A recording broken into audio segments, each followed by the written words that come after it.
So we're starting out this morning with something that we've never done, but we think will be an interesting panel on how fans consume baseball in the digital age. And Vince Gennaro will be moderating that panel. And then following that, we've got a panel on the international baseball landscape at 10 o'clock, just a few minutes later, and that will also be in this room.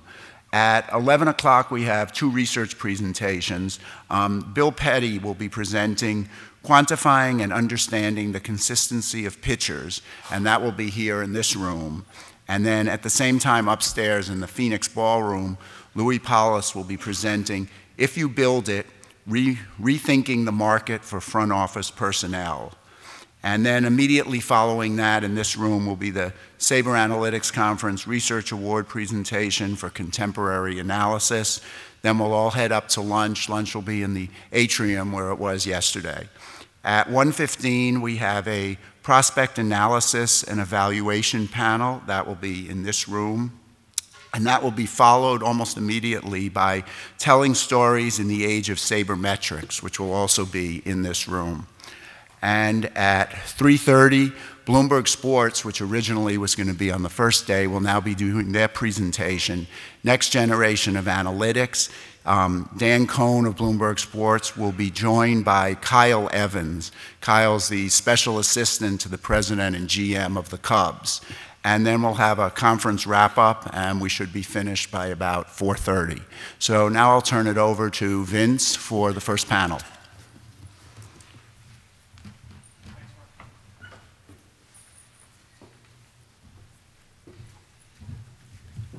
Well, good morning, everybody, and thanks, Mark. You know, a couple of months back, Mark actually had this idea of, you know, why don't we do something where there's some fan interaction and we talk a little bit about the baseball fan today. And when he said it, a light bulb went off, and I said, you know, that's a great idea. I said, and why don't we focus it and make it narrow and make it really about the young fan today. You know, I don't think it's any secret that baseball is working hard to attract the young fan. We're in a different era, many more distractions than when I was growing up, where baseball was much more of a centerpiece of the household. And so these are challenges, you know, and I was talking to my daughter at breakfast this morning and thinking about this. We spend all this time and put all this analytic energy into the topics that are mainstream at this conference, topics like, you know, how much is Mike Trout worth, and you know, exploring pitch FX data and all of those things. But if you really think about it, if we don't renew the fan base and find ways to connect with the young fan and refresh that fan base, then the dollars aren't there, at least not in the proportion they are today, to make the other topics we're spending all the time at the conference about that important or that much more interesting. So in a way, it would actually be a great thing if we saw some of the analytic energy, talent, and horsepower that we have in the industry and in this room, perhaps hit the pause button and maybe be redirected briefly to analyze and understand the topic of how to get young fans interested in the game today, and what are the issues impeding that, and what are the issues that are working to our favor in getting young fans introduced to the game. So really what we're about today is exploring that, and we'll do it in sort of a focus group fashion of you know, exploring it with four people who I'll introduce in just a minute, but you know, that I think will be representative. I mean, obviously a sample size of 4. We're all in the business to know what that represents, but we also know, any good researcher knows that any quantitative study always starts with good qualitative insights so that you know the right questions to ask and the right issues to address. So, you know, the objective today is really to gain insights into how a young generation of fans relates to the game of baseball. And just to give you, you know, sort of a bit of background, think about how this game, from a fan standpoint, has changed over the 150 or so years that it's been in existence. I mean, even a century ago, the fan base was overwhelmingly male. and the only way to consume a game was essentially at the ballpark. So we're talking about in 1914, you know, right at the beginning of, actually the beginning of World War I. You know, the Cubs, about 15 years later, in the early 1930s, pioneered the first Ladies' Day. And they actually had free games for ladies, and they got to a point where after doing a few of these, they gained so much momentum, they actually were filling the ballpark and completely to capacity, and actually turning away paying fans. So they made a modification and restricted the number of Ladies' Day free tickets they would give out. But that started a flow, and other teams copied this, and it started the introduction of the sport to women.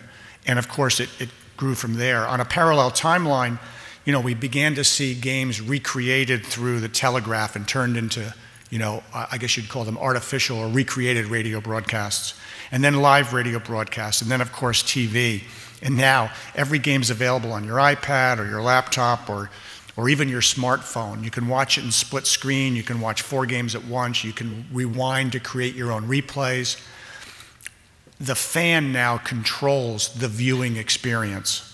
And I think we have MLB Advanced Media to thank for that, really to thank for the empowerment of the fan. It's kind of ironic in a way that one of the more conservative and entrenched sports, baseball, is the most advanced digitally and was leading the way in terms of introducing the game to their fans through the, you know, in the digital realm. And then, of course, fantasy baseball came onto the scene in the 70s, but really exploded over the last 15 years, really changing the way fans adopt the game of baseball from a fan standpoint. And, you know, 50 years ago, I learned the game through black and white TV, watching the Yankees when I was living in northern New Jersey. And, you know, that was my team. But when you think about it, it was my local team. And in a narrow window of about 5 years that I was really becoming a fan, they were actually the only team in New York, right? It was between the Dodgers and Giants fleeing to the West Coast and before the Mets were born. So really all I knew from baseball were the Yankees. And that's what people of my generation, when they grew up, all they knew were their local teams. Then eventually you had one game of the week on a Saturday afternoon with, you know, Joe Garagiola or Tony Kubek doing the broadcast, but it was really sparse. And today, you know, and also I used to listen, like many of my contemporaries, would listen to their transistor radio at night because you could get signals from much further away. So that's how I'd take in Pirates games or Tigers games on the radio, listening to them as I was falling asleep at night. But today's fans, I mean, it's such a different world. Today's fans are only somewhat more likely to adopt their hometown team as theirs. And they're not particularly likely to consider the players on those teams as their favorites.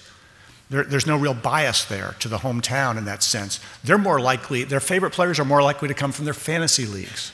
So, you know, the internet, smartphones, fantasy baseball, what BAM has done have dramatically grown the game, but they've also complicated our interaction with the fan.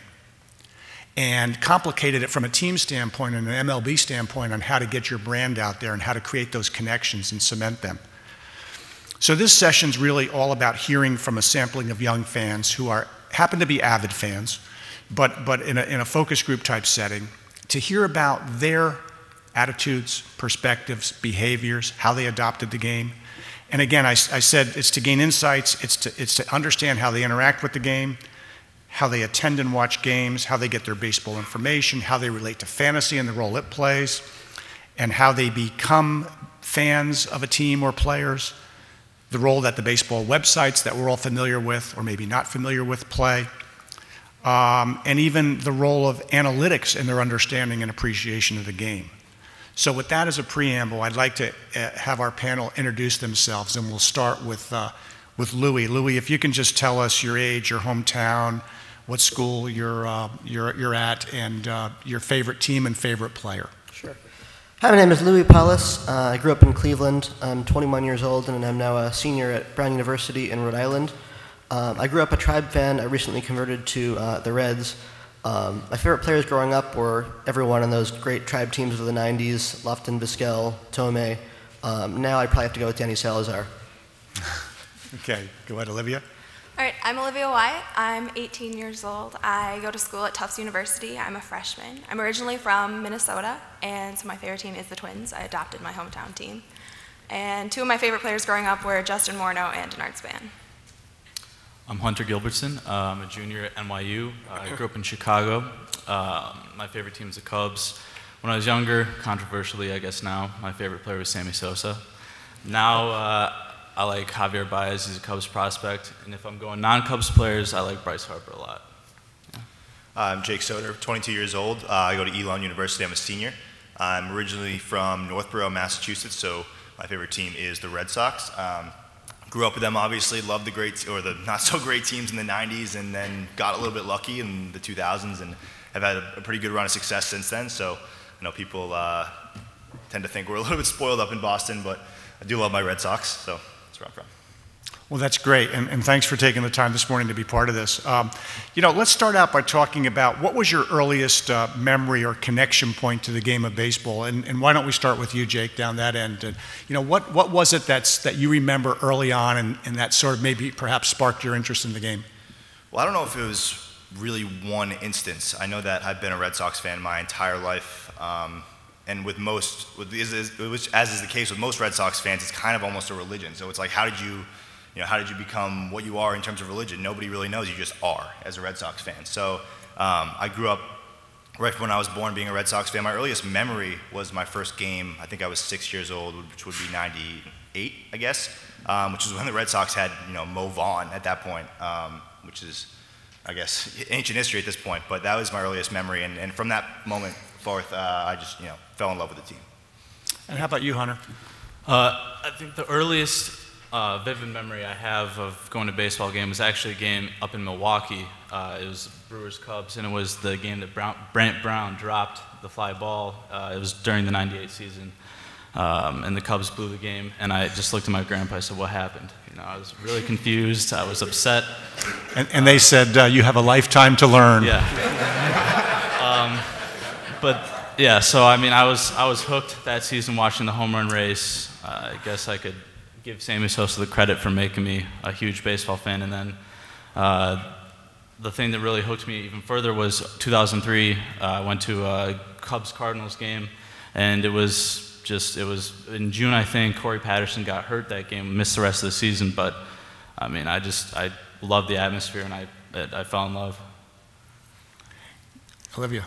For me, I can't really remember an exact point where I started to love the game, but I remember going over to my grandpa's house, and he was very much like Robert De Niro in Silver Linings Playbook with the juju and having to be a certain way and superstitious. So I would always have to sit in the same spot on the couch holding a Twins blanket and just like hoping that they would win. That's great. Louis. I honestly don't know how I grew to love baseball because I've been thinking about it the last couple of minutes, and all my earliest memories of baseball are about me crying. I think when I was 2 was my first baseball memory. I was at then Jacobs Field for a game. It was rained out. I was really upset that we didn't get to see the game. Then the '97 World Series in Game 7. I remember crying in the car. And the day David Justice was traded, he was my favorite player at that time. And then to see him go to the Yankees, another player they stole from us, that was hard for a 7-year-old. So I don't really know how I got into baseball or to love it. It probably was being around those Indians teams of the 90s. I thought it was normal growing up to have Kenny Lofton and Omar Vizquel and Robbie Alomar, Manny Ramirez, Jim Thome. That was just what I knew. I didn't realize how lucky I was to be seeing those kinds of teams. So any one of you, what about, I know in some cases, in many cases, family has influenced your affinity to the game or even your choice of teams. I mean, Hunter, what about you from your standpoint of any connection points or stories about that? Sure. Well, when I was younger, actually my grandfather grew up as a White Sox fan, and my dad grew up as both a Cubs and a White Sox fan. I don't know how that happened, but I actually have a picture of me on one of those custom Sports Illustrated covers in a full White Sox uniform. And I was like, no, that's not happening. As hard as they tried, I just, like I said, Sammy's power was more convincing. And ever since, me and my grandpa kind of heckle each other about the Cubs and the White Sox, and it's been fun. And I told him, it's coming soon because he's had the better of it up till now, but the Cubs will be better soon. Jake, you? Both sets of my grandparents are enormous Red Sox fans, so it was only natural that they got passed down to my parents and then to me. So, you know, my whole entire life, I've just been totally enamored with the Red Sox, and it's never been anything else. So, really, my whole entire life. You know, it's one thing to have it passed down and influenced by grandparents or parents, but to what degree was it an integral part of your relationship with, say, your grandparents?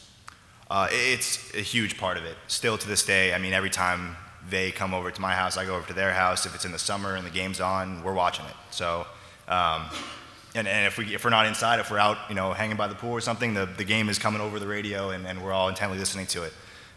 So really, you know, we're always involved together. Really, it's not just me, it's not just them. We're involved together. So, topics of conversation, you know, that's always the first thing we talk about when I see them is, you seen the game last night, and yeah, what a great game, or no, what a terrible game, or so it's a really huge part of our relationship. Yeah, Olivia. Yeah, same for me. All of my family are extreme fans except for my mother, but she tries, now that I'm interested in baseball, she tries to understand what's going on.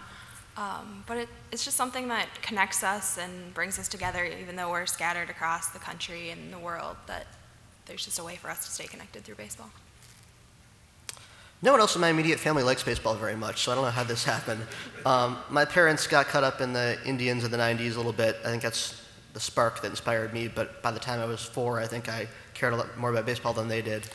My sister still is mad at me for all the time she had to come to my Little League games and be bored in the grass while we were playing.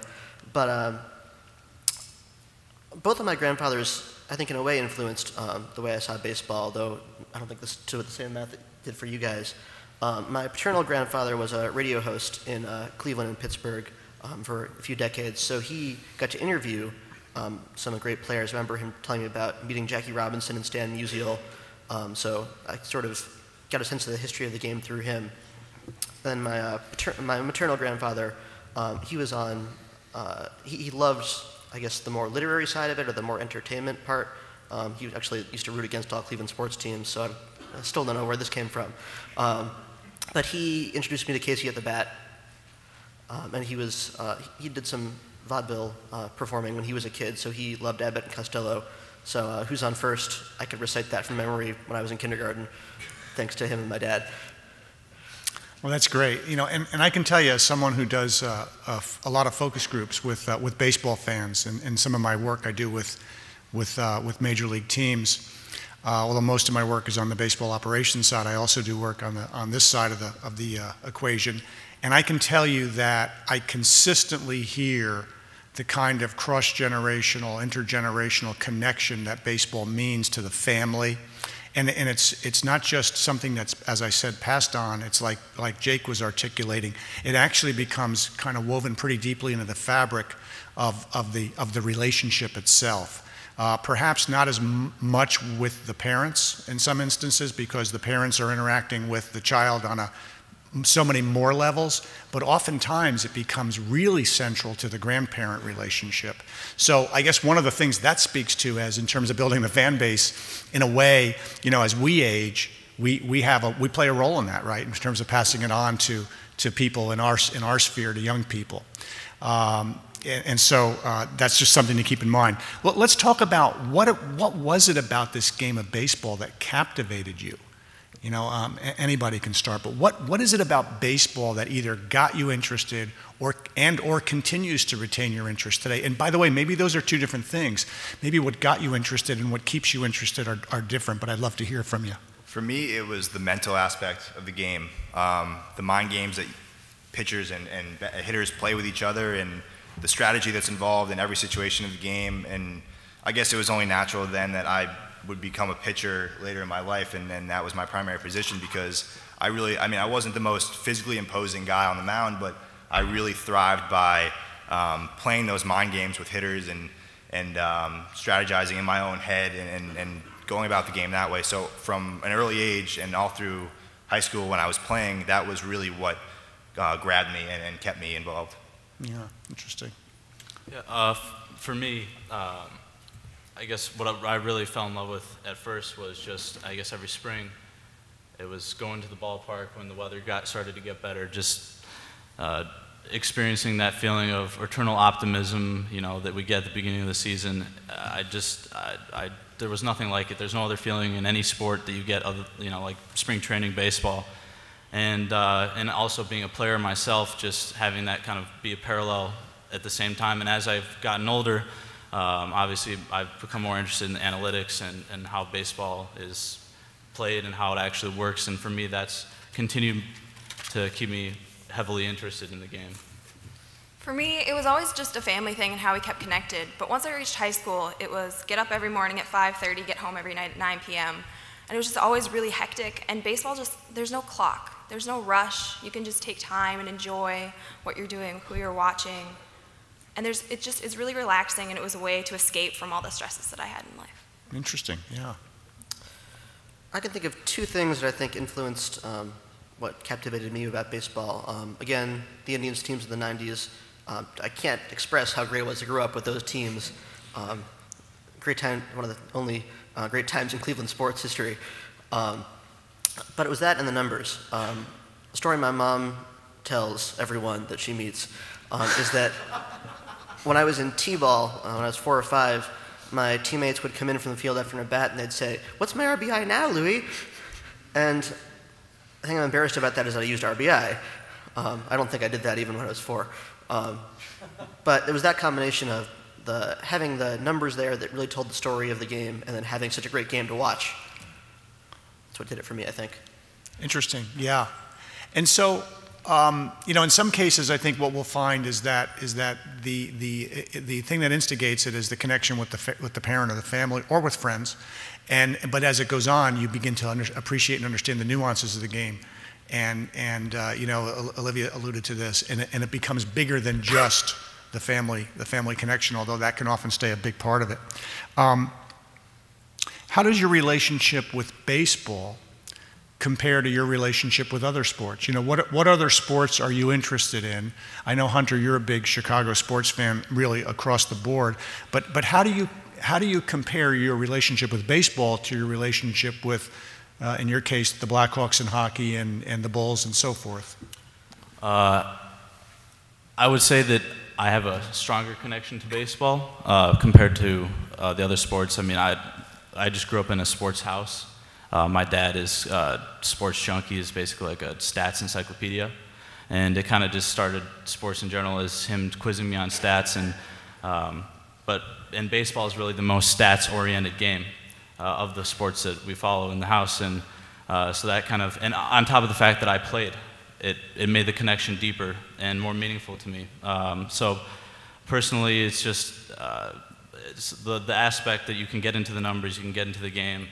And just playing it myself, I have a more personal connection to the game than I do with the other sports. Like I'm a huge fan across the board, but baseball has a special place for me. Yeah, Olivia, how about you? Baseball is obviously the sport I'm most invested in, but I mean every Sunday I'll watch football with my brother and my dad, and I'm a big hockey fan. But for me, it's more like I'm invested in the numbers game of baseball, but when I watch hockey, I try to stay as far away from that as possible just so I can enjoy another sport and I'm not constantly analyzing what's going on. Mm-hmm. Louis? I'm in the band at Brown, so I get to see tons of different sports. We play all the football games, basketball, hockey, sometimes lacrosse or field hockey, soccer, too many different sports. And I've tried to like all of them in my great exposure to them, and I just can't. I don't know what it is about baseball that makes it something that I love, but other sports don't compare at all for me. I wish I knew so I could learn to like the other sports, but they're incomparable for me in my fandom. Yeah. Jake? My experience is pretty much the same as Hunter's. I mean, I grew up loving all 4 major sports and played basketball and, part of the way through high school played basketball even, but it was never the same type of commitment or the same type of relationship that I had with baseball. And I ended up dropping basketball to focus all of my time on baseball, played it all year round, and when I wasn't playing on a team, I was working out, and there was just nothing like, I guess, as a player, working to make yourself better, and then that turned into just an absolute infatuation with the game in general, and there's just nothing really like it. I don't know how else to describe it. It does seem like a difficult thing to articulate, and I think perhaps a lot of people in this room are feeling the same way that most of the folks up here feel, and we're sort of self-selected into this room partly on that basis, right? And I certainly feel that way as well, that it's so hard for me to create the connection to other sports. But I wish we had some deeper insights, and I'm sure some people do, as to what really the root causes of that are. How much of it is that familial connection with our parents and our grandparents or our friends, or how much of it is just the nature of the construct of the game itself. One of the things, perhaps, I think we hit on a couple things. The numbers aspect. There's a certain segment of the population who relates really, really well to that, and that's a connection point that draws you back again and again. The other aspect is, I feel like, and maybe you'll disagree, and please do, that baseball is more of a 365-day-a-year game than the other sports. I feel like it's more topical at all points in time. I don't know if the media drives that or if the media just simply picks up on that, but I do feel like baseball is in the new, there are very few dead spots when baseball is sort of out of our consciousness. Now, I'm probably perhaps a little biased, but I don't know, your thoughts on that? Yeah, I think there's obviously a difference between football is once a week, and the season's literally in terms of months, not as long as baseball. For baseball, it's just like there was something like coming home from school every day. You'd have that game. You'd have a game every single day. So it was a connection. It was a relationship that formed and grew every single day, rather than just once a week. And even in the off season, it was borderline obsessive, checking trade rumors, reading forums, always posting. It's literally a 365-day-year sport relative to other sports where I'm checking. I'm interested when NFL free agency starts. But it's not something where literally every single day of the year I'm checking updates or watching a game or doing something related to baseball, which is what I am doing. Yeah. I think baseball is unique in the sense also that during the summer, when hardly anything else is going on, there's always baseball every single day. And for us growing up, obviously we weren't in school during the summer, so wake up, watch baseball highlights, go to baseball practice, come home from baseball practice, watch more baseball, watch more baseball, watch more baseball. Whereas during the other points in the year, there's other sports going on, so the focus can be shifted elsewhere. But during the summer, it's just baseball, which is it's beautiful almost, yeah. And there's a certain rhythm to that, right? There's a daily rhythm to it, and there's something comforting about. There's something exciting about a football game on every Sunday, although they're no longer just on Sundays. And having it happen 16 times a year in the pros or 12, 13 times in college. But there's something very different about the rhythm of a baseball season that endures for 6 months on a daily basis. So I think that's a little bit of the nature of it. Let's talk a little bit about how fantasy baseball fits into your world, your life. Anybody can start. I play it. It's not an enormous part of my baseball experience, but I do play it every year, and I try to keep up with my team as best as I can with everything else that I have going on. But for me, it's always just been the real thing. It has been so much more important to me. Maybe because I'm a Red Sox fan and every year they're competitive, but it's really it's always been the Red Sox over everything. And fantasy baseball is a great thing, and I love it, and I love to participate in it. But it's not a huge part of my life. Okay. Well, for me, I grew up playing fantasy baseball, playing baseball video games, playing all sorts of stuff, and I guess it's a way for me. It's like kind of playing GM, which is kind of fun, and it's also there's a social aspect to it, where it's a way to connect with family or friends or even complete strangers and just bragging rights. It's just across the board. It's a fun thing. I would agree with Jake. I'm more into the actual real baseball, but for me, fantasy is something that I do on a yearly basis, whether it's 1, 2, or maybe even 3 leagues. Has it affected the way you treat the game and view the game and think about the game? I think it has allowed me to be more appreciative and like players that I may not have otherwise. Ryan Braun, for example, he carried my fantasy team for 2 or 3 years, and even though he's an in-division rival of the team I root for, it creates a relationship with players that you wouldn't otherwise have had. So that's something that, if not for fantasy, you cannot envision yourself having appreciated or adopted Ryan Braun as one of your players, right? I think that's fair to say. Yeah. Olivia? I have not played fantasy baseball. A lot of the reason for that growing up is none of my friends were baseball fans. When the scores would come on, it would say runs, hits, errors. I would have to convince them that those weren't points and that it was 3 different things. But I think it's a great thing, but I really like to be involved with the real aspects of the game, and I think I would consume myself with fantasy baseball, and then I would have a 0 GPA. Louis? I don't play fantasy baseball anymore. I had to give it up last year when I took an internship with a team. But for 7 years, I think, before that, I loved it. It was something I always checked back and procrastinated my homework with.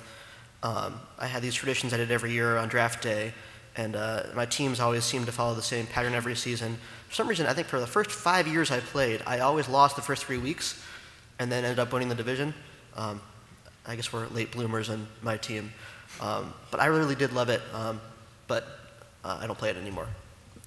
So how do you think, even across your peer group, if not for you personally, each of you personally, how has fantasy baseball changed the way people like you view the game? And, talk about this. I mentioned earlier, there was an era when people were growing up adopting baseball as their favorite sport, that it was just imminently logical to have your hometown team be your team and your hometown players be your players. Today we're in a different world. Talk a little bit about that. Yeah, that's exactly right. It's kind of interesting. I was saying to these guys earlier, but for a sport that's been viewed so long as America's pastime, it's almost become sort of a niche interest among our generation. It's kind of unique for you to find somebody who's totally into baseball the way people are into other sports like football and basketball. So with my group of friends, if we're just watching a game and there's no invested interest with fantasy baseball, if I turn on the game, it's like, well, where'd everybody go? Like people are just like, I don't want to watch just baseball. But if there's fantasy involved, people are much more willing, I guess, to sit through an entire baseball game with me. Yeah, and anybody have anything to add to that in terms of their perspective on it? Okay, let's talk about how you get your baseball information. This is an area that has probably seen the most change over the last even 10 to 15, probably 10 years, even 10 to 15 years for sure. Really the generation that you were growing up in and adopting the game, we've seen a real transformation in terms of the options you have to get your baseball information. And so how do you get things like game results? Is it on a live basis, flipping from game to game? Where do you go to find out how your team did or how other teams did? For me, I get updates right to my phone after every Red Sox game, the final score, and I'm always on Twitter, probably way too much, I guess at this point. I'm always keeping up with those updates, and then I have the MLB TV package, so I guess don't tell any of my professors, but I sit in class and watch games during class. But that's the majority of how I get. When I'm away from the TV, I always have it with me on my mobile device. Did you really forget one of your professors is here? Did you forget that? I've never had Dr. Burgers as a professor. Okay, so okay. If I had, I wouldn't have said that. Okay. Hunter? Yeah, very similar. I have the MLB at Bat app, and it sends me updates every single time the Cubs finish their games. But also, I'm checking Fangraphs, I'm checking ESPN, I'm checking Baseball Prospectus almost every single day. Actually, every single day.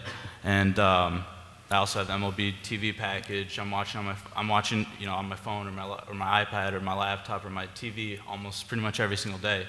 So if I'm not watching the game, I'm following the game via webcast, and it's basically baseball all the time. You can get it all the time anywhere, and it's definitely changed from when I was younger. It was go to Cubs.com, go to MLB.com. I'm looking at the stats, once in a while. I'm watching the games on TV when I got home from school, and that was pretty much the extent of it. Now it's basically you can have it anywhere you want in any capacity. I feel like I'm spending 10 to 15 minutes every single day, at least, on my phone looking at stats, just looking up. I'm at a game. I'm looking up how this guy's done over the past couple weeks, and it's changed and really enhanced the experience. For me, if I'm at my laptop, I mean, I'm checking all the major sites, and otherwise, it's always on my phone, on Twitter constantly. What are the major sites? Just like Baseball Prospectus, Fangraphs, just as Hunter was talking about. And if I'm at a game, I'm still on Twitter, which is really nice because like the Twins have Wi-Fi, but it could be better. So if like all teams had Wi-Fi that was really strong, I think that would really help the younger fan base because we're constantly on our phones. You know, that's a great point. Wi-Fi in ballparks, and there's a major initiative by Major League Baseball to make sure that a Wi-Fi equivalent, we'll call it, I don't think it's technically Wi-Fi, will be in all ballparks in the not too distant future. I don't know if it's at the end of this year or the following year, but it's a real issue around the 30 stadiums, and I think that's being addressed and being solved because baseball wants their young active fan, those active on social media, and others and everyone really to have access to that. Louis? Yeah, I don't have much to add to what everybody else said. My only option to watch games is MLB TV. When I'm at school, when I was on campus, our campus cable didn't have any sports channels at all really except ESPN, which didn't show the Indians very often. And now that I'm off campus, I don't have cable. So my only option is MLB TV. And if I'm not at my computer to watch a game, something bad has happened. So we've got MLB TV, which is the internet-based package, and then we've got something called MLB Extra Innings, which is the TV package available through either DirecTV or your local cable operator. Am I sensing that most of you are not, I don't want to put words in your mouth, but you're not watching this on the MLB Extra Innings package on television sets? Yeah, especially now, if you have a streaming device or something, you can just get the MLB TV on the TV anyway. Right. So it's a more flexible option. So I think that's become the preferred way to consume it. Yeah, is that a general consensus? Yeah, I agree. Like as college students, we're constantly busy, we're constantly moving, as are like the rest of the world, and it's hard to find time to just sit down and watch baseball for 3 hours. So if it's on your laptop or if it's on your mobile device, you can take it with you anywhere compared to having to sit down and like watch it. Yeah. Hunter, in your case, when the Cubs aren't playing, what are you watching? I mean, let's say the Cubs are a day off. Are you sort of taking that day off, or? No, I mean, if the Cubs aren't playing, there's probably a lesser chance I'm actually watching a game.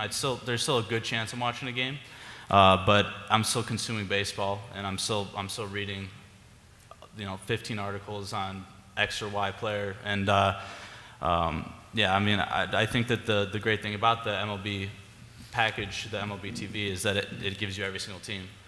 So if the Cubs aren't playing, I can check the Cardinals game or the Red Sox game or the Yankees game, and it makes it so that pretty much no matter what, I can watch some sort of game, even if my team isn't playing. Yeah.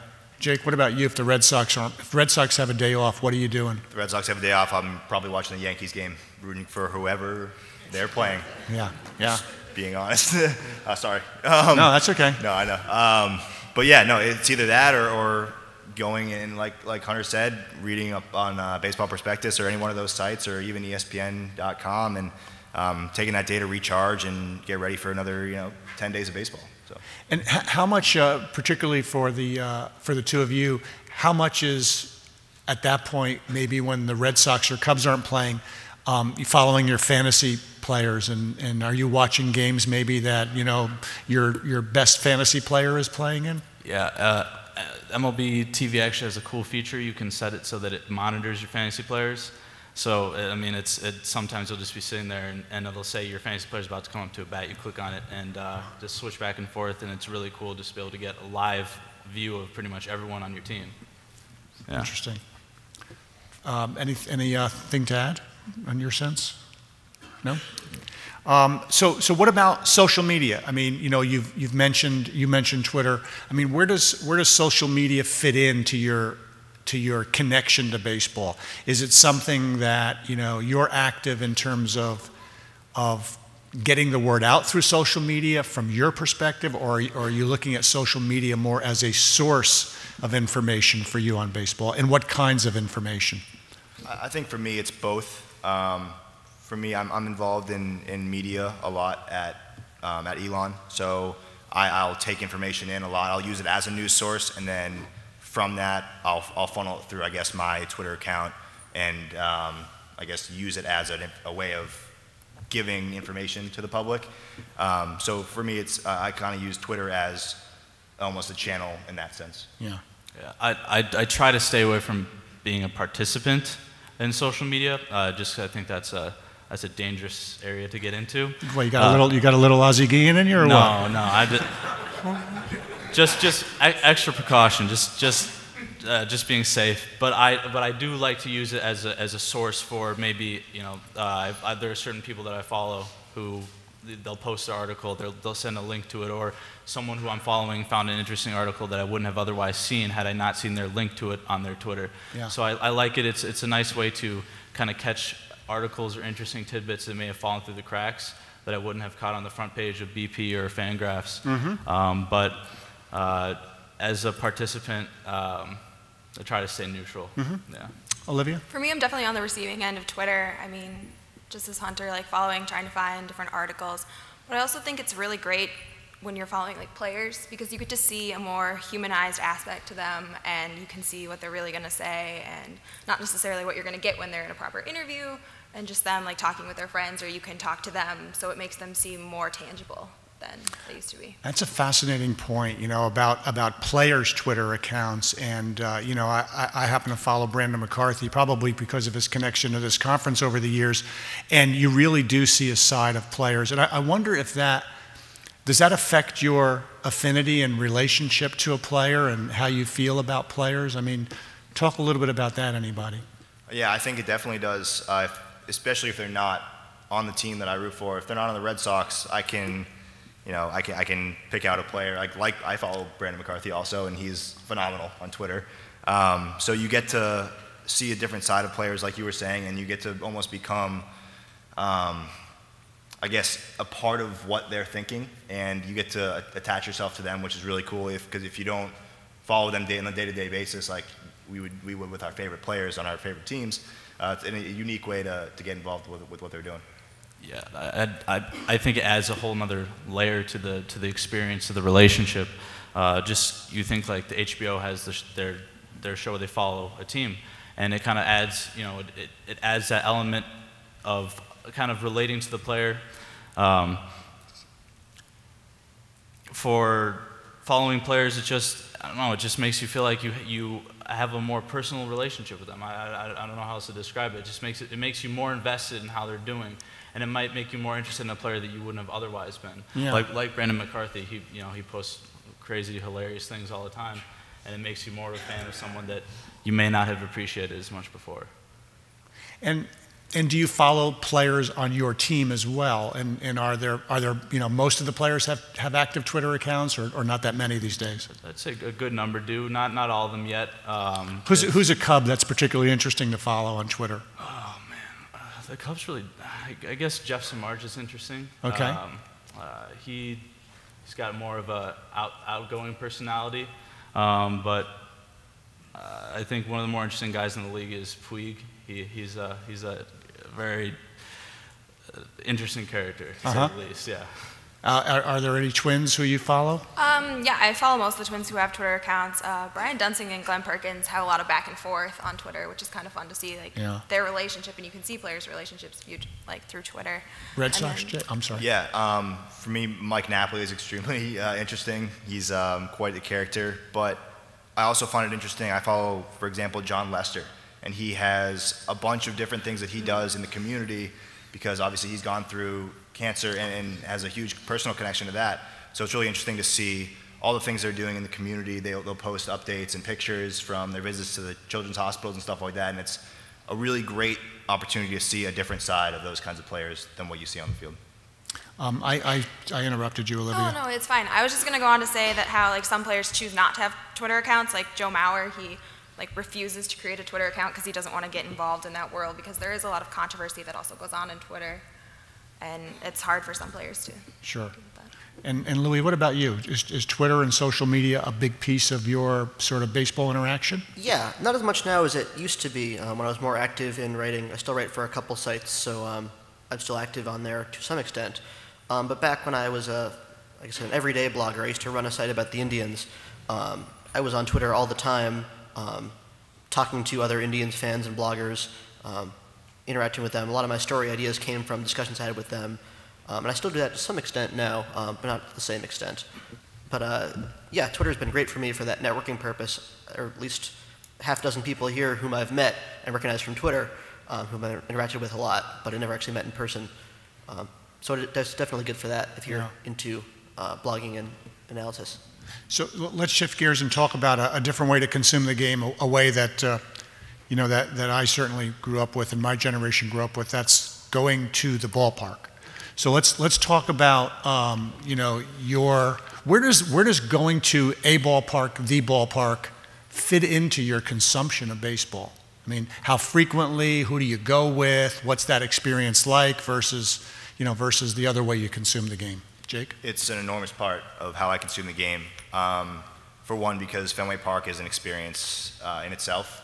It's almost in an age where baseball and sports in general are becoming so much more digitized and up to the minute. Fenway Park is still the same almost as it was 10, 15 years ago. So that experience, going to the game, really kind of simplifies it and brings it back. And every time I go to Fenway, I just, nostalgia just flooding me, and it's awesome. It's a great experience. The only place that that I want to go that I haven't been yet is Wrigley, because it kind of has the same type of atmosphere where it's just what's happening on the field, nothing else matters, and I love that about it.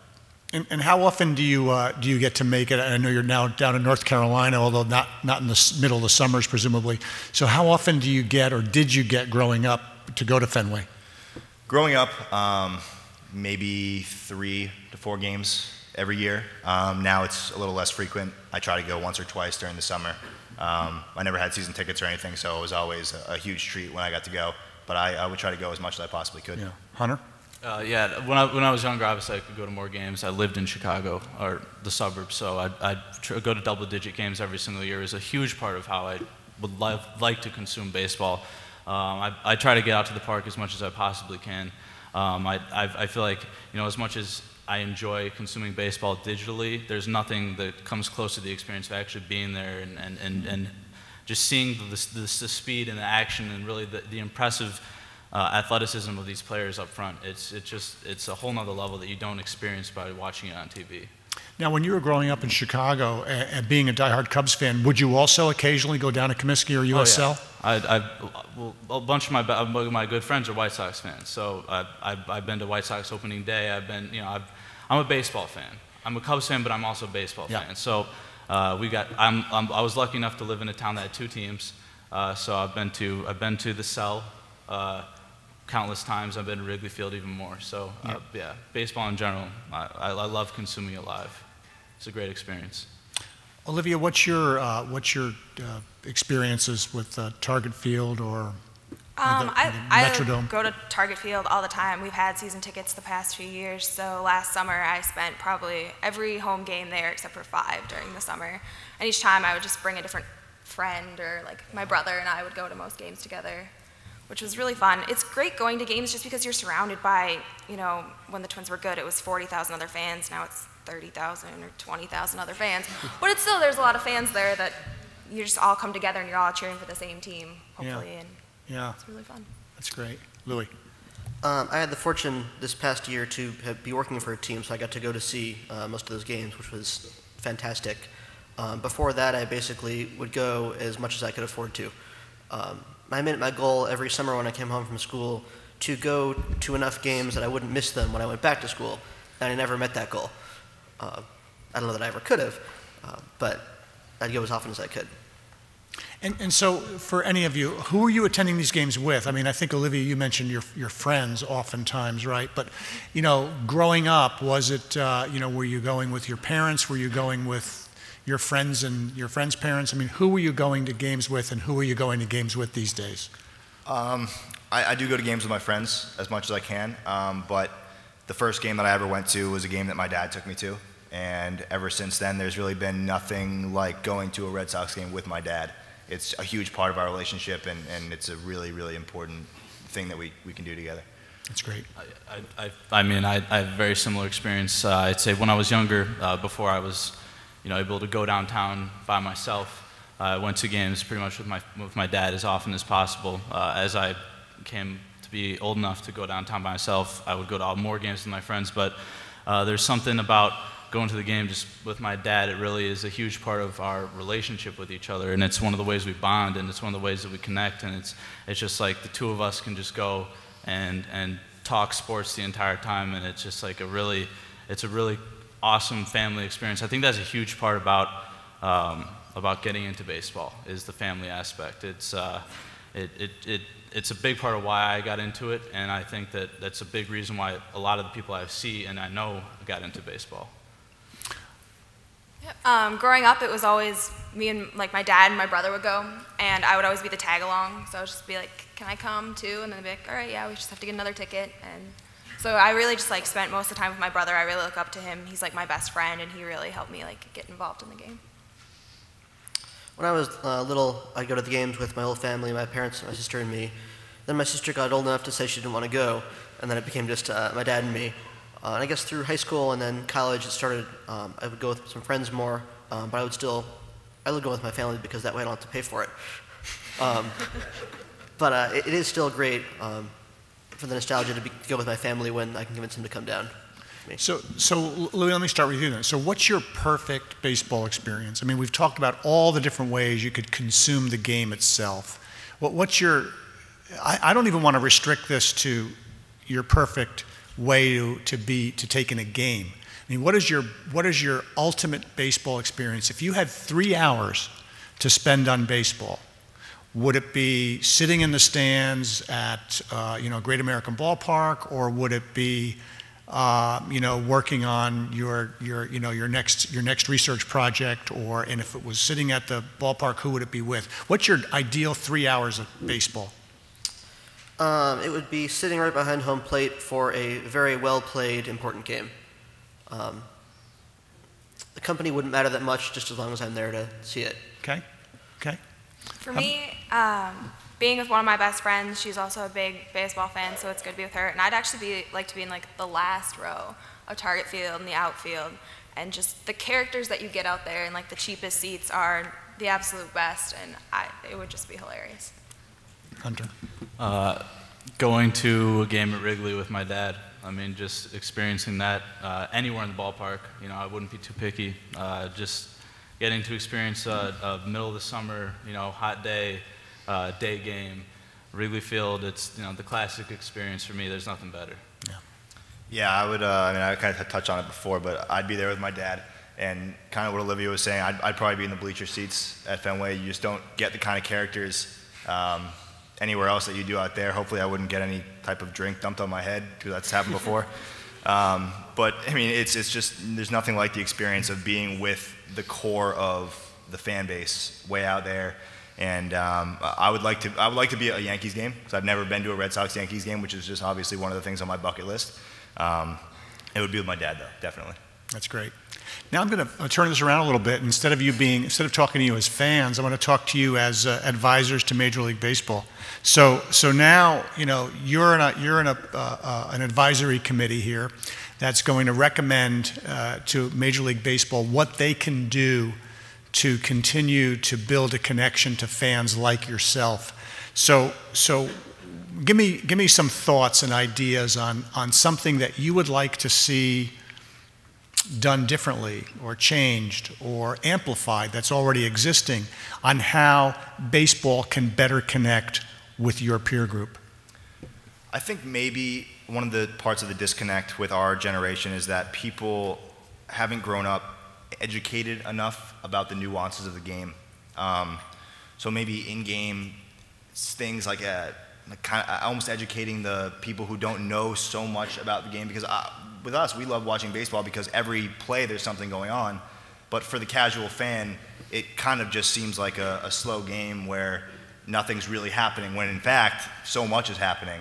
And I try to explain to my friends, like, no, every situation in baseball, there's something going on. It's so much going on. And I'd be like, I don't believe you. So, I mean, part of that is I think people just don't know enough about the game.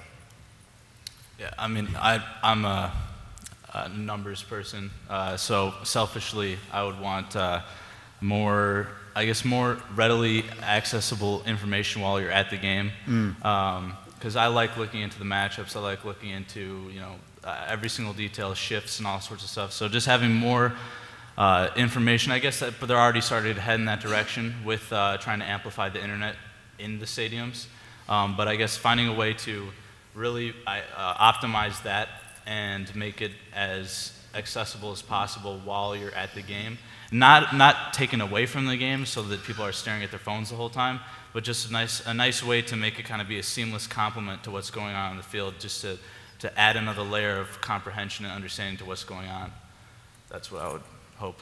Yeah, I agree with all that. And even at the games, I mean, there are so many TV screens that are showing the game you're watching live that I wish that they would show other teams playing. Because as much as I'm watching, like, I can see all the scores, it'd be nice to just, like, you know, take a break, like, in between innings and see how someone else is doing instead of just, like, a 5-second snippet of, like, a home run someone hit. You may know that there was or may or may not know, there was a time when Mr. Steinbrenner was still alive, and the Yankees weren't even that fond of posting out-of-town scores on the scoreboard because they wanted the focus to be entirely on the ball game in the ballpark. But again, that's it from a different era. You know, we're seeing things like at the MetLife Stadium where the New York Giants and New York Jets play. You know, they have the Red Zone channel on the screen there, so that people in football, if you don't cater to the fantasy fan because it's such a big business, you will lose your football fan live at the stadium. So they've taken the step to go that extra mile, not just other teams, but literally focusing on other fantasy players or key fantasy players and deliver that experience in stadium to the fan who's watching their game. So it's a kind of an interesting angle. They've taken that step. Louis? I have two thoughts on this, and these might not be coherent at all. But the first is that it's really hard for young people to watch games. I know that it's, you know, easier than ever with the internet and streaming and all that, but MLB TV is really expensive, and the blackout policy is very restrictive. I know at Brown, maybe like half of my friends are from Boston, so they're Red Sox fans, and they can't watch Red Sox games because we don't get NESN and ESPN and MLB TV blackout Red Sox games. So it's hard for them to be Red Sox fans, but they can't watch the games. The second thing, and this isn't very concrete, and maybe this won't make much sense, but there's this narrative of how great the past was in baseball and how current baseball doesn't measure up to that. And you can see that in the way writers talk about, you know, the Hall of Fame election and candidates, and how they talk about the fundamentals and how nobody does that anymore. There's this very strong narrative of things used to be better. And I don't know if that's directly affecting the way younger fans see the game, but it certainly won't help bring new fans in if you're telling them so blatantly that, you know, the game isn't as good as it used to be, which, even if it's right, which I don't think it is, that's a harmful message to be sharing with people whom you are trying to engage. That's an excellent point. I mean, it's, you know, as a former marketing guy, I mean, you never lead with, boy, our product used to be so great, you know?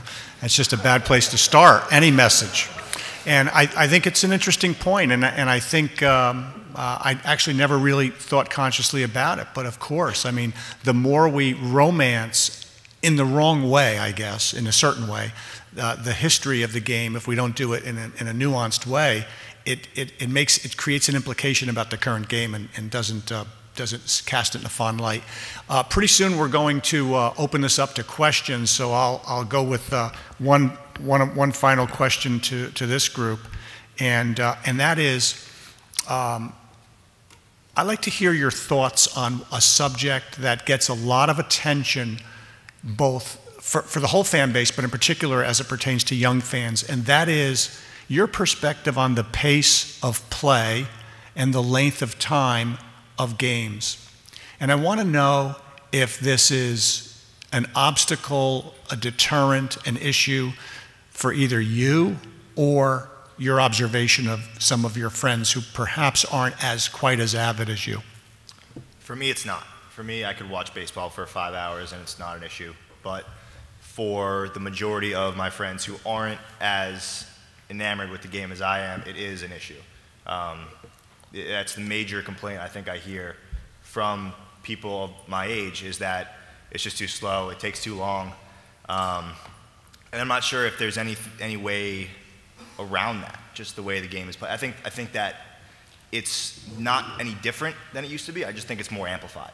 given the fact that we're always looking for up-to-the-minute, quick access to information, and baseball hasn't, it hasn't gotten any quicker with the digital age. It's stayed the same, which is great for people who love baseball as much as we do. But for the rest of, the population, it's not great. I'm gonna have to echo a lot of what he's saying. For me, I love the way that the game is paced now, but I realize that I'm in the minority, especially among my friends. A lot of my good friends played baseball, but even some of the ones that did play baseball have a hard time sitting down and sitting through an entire baseball game. They aren't as fanatical as I am about it. So it's difficult to try to sit down and watch a game, and when 2 or 3 people who you're with want to switch a channel every single inning because the game is going so slow.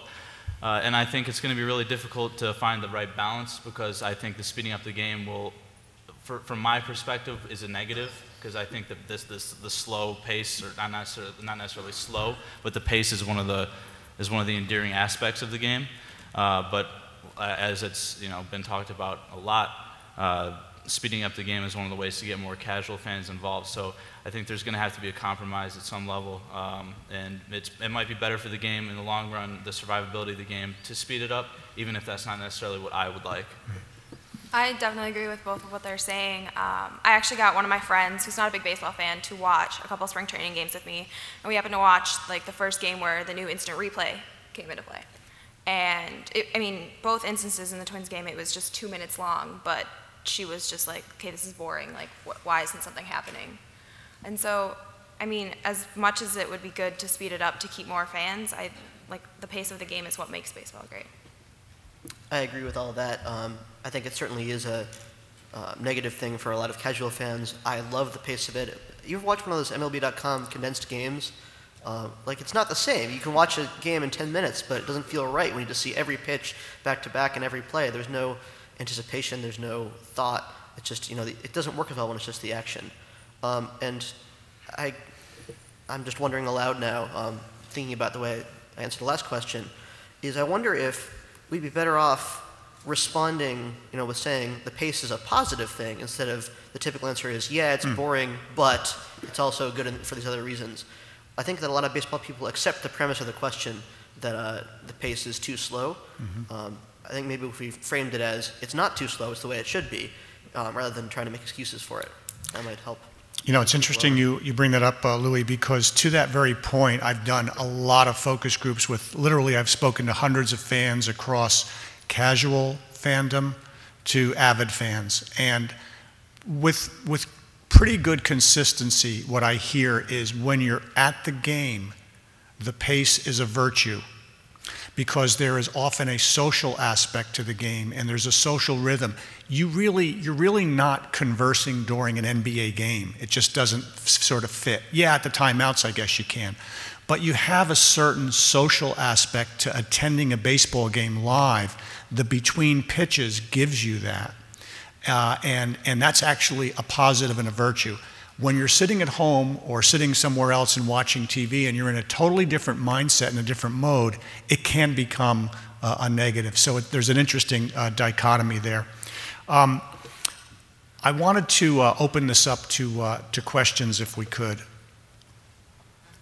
And by the way, in addition to questions from people who have questions of these folks, very willing and welcome other young people standing up and just not asking a question if they don't feel like it, but just quickly giving us a commentary on anything they've heard today and their perspective on it too, since we just have 4 of the many young people up here today.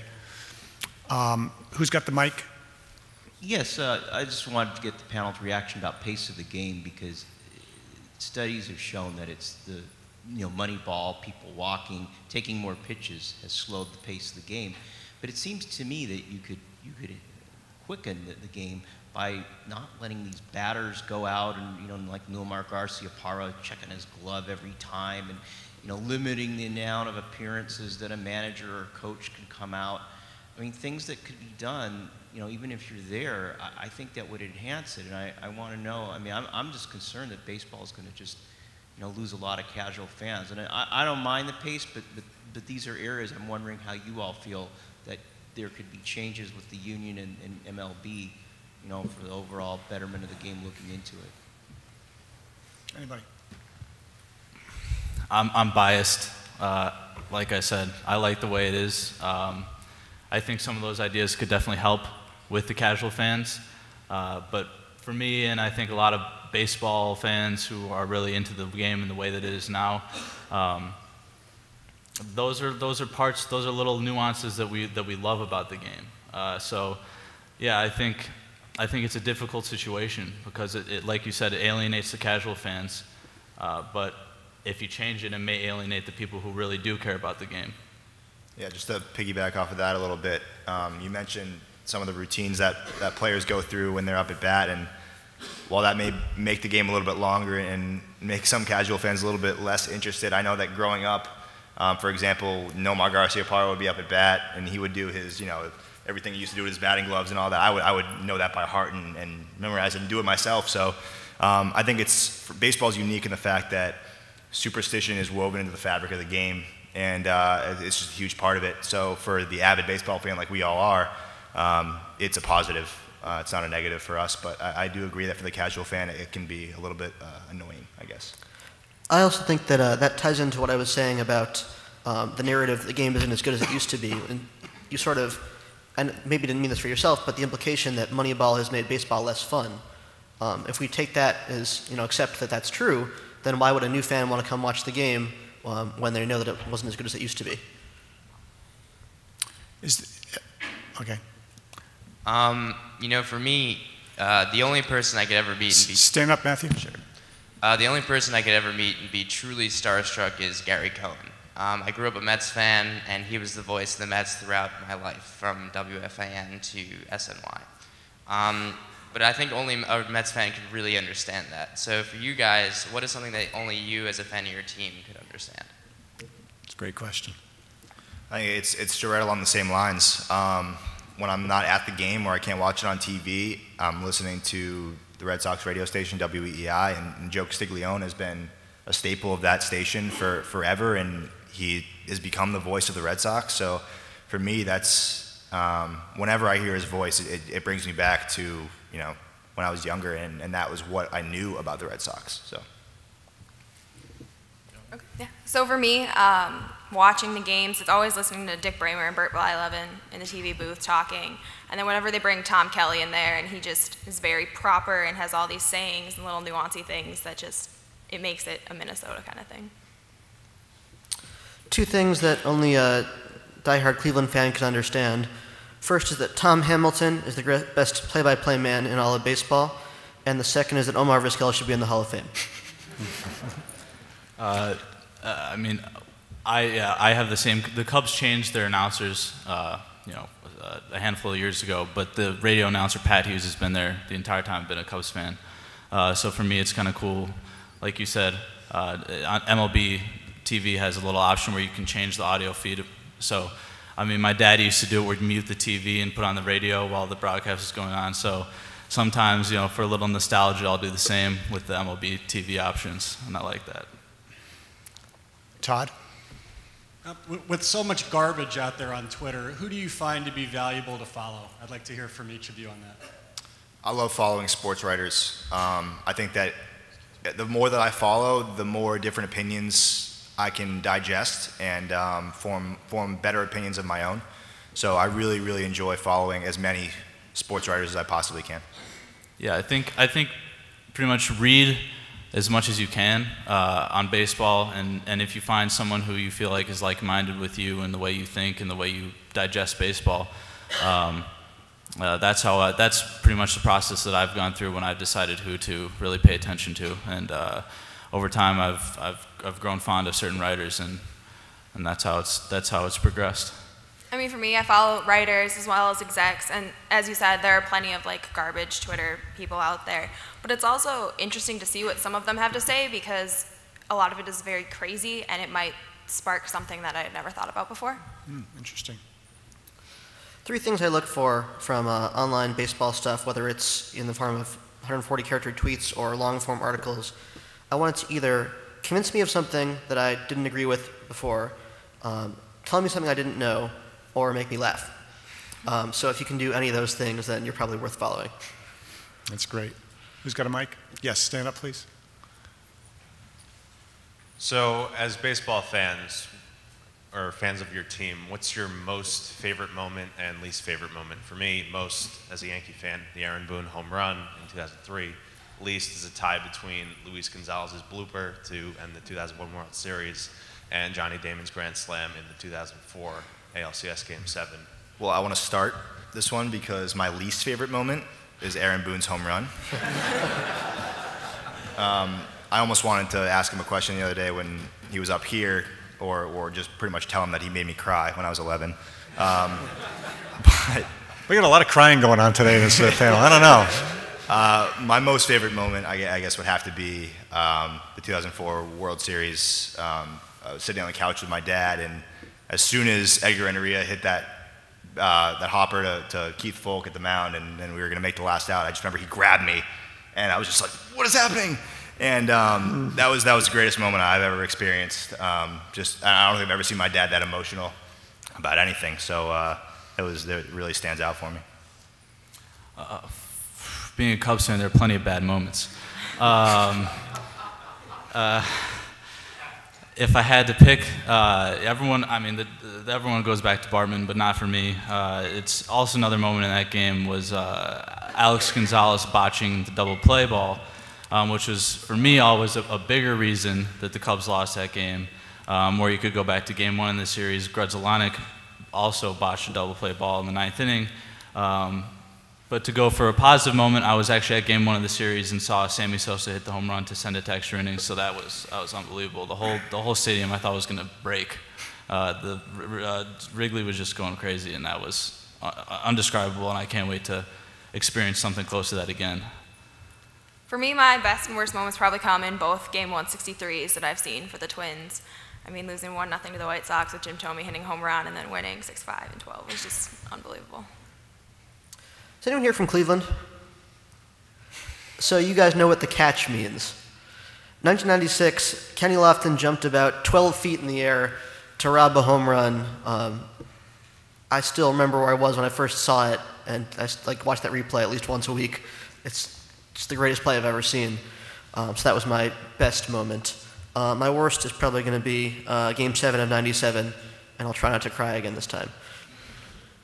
Yeah, I was in the stands for that Kenny Lofton catch. It was remarkable, and they recently did a bobblehead giveaway, right, commemorating that over the outfield wall.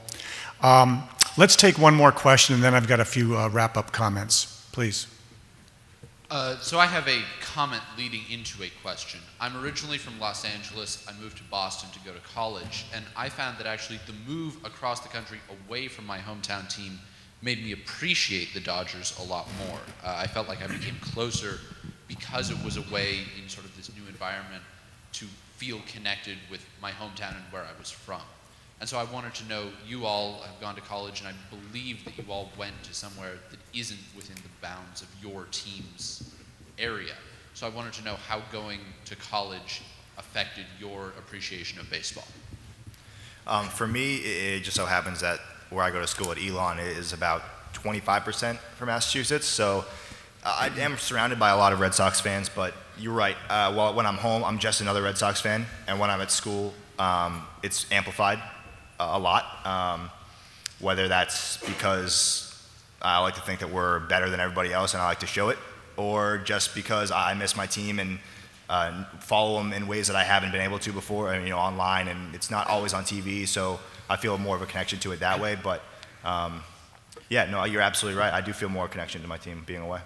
Yeah, I feel like I've always felt very connected to the Cubs, but I think for me the biggest thing is I think I may have taken it for granted when I lived in Chicago. I thought, I could go to a Cubs game whenever I want. So now that I live in New York, I think I try to take advantage of the times that I am back home to go to as many games as I possibly can and really embrace being around other Cubs fans, because the Cubs do have a big fan base, but there aren't that many Cubs fans I go to school with. I'm one of few, so it's definitely made me, I guess, appreciate going to the games more when I am back in Chicago.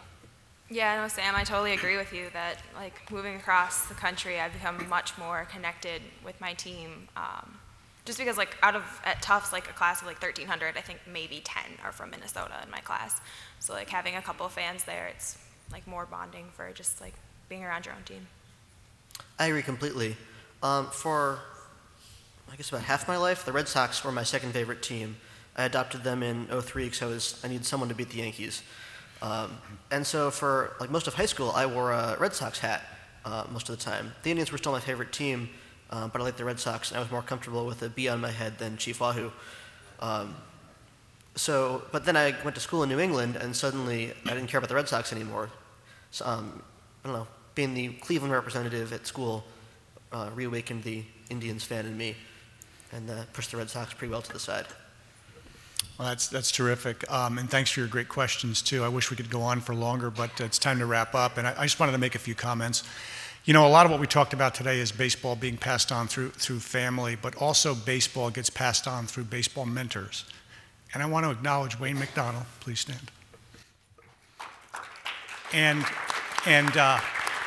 Andy Andres, if Andy's in the room. I mean, these are two. Please stand up, Andy.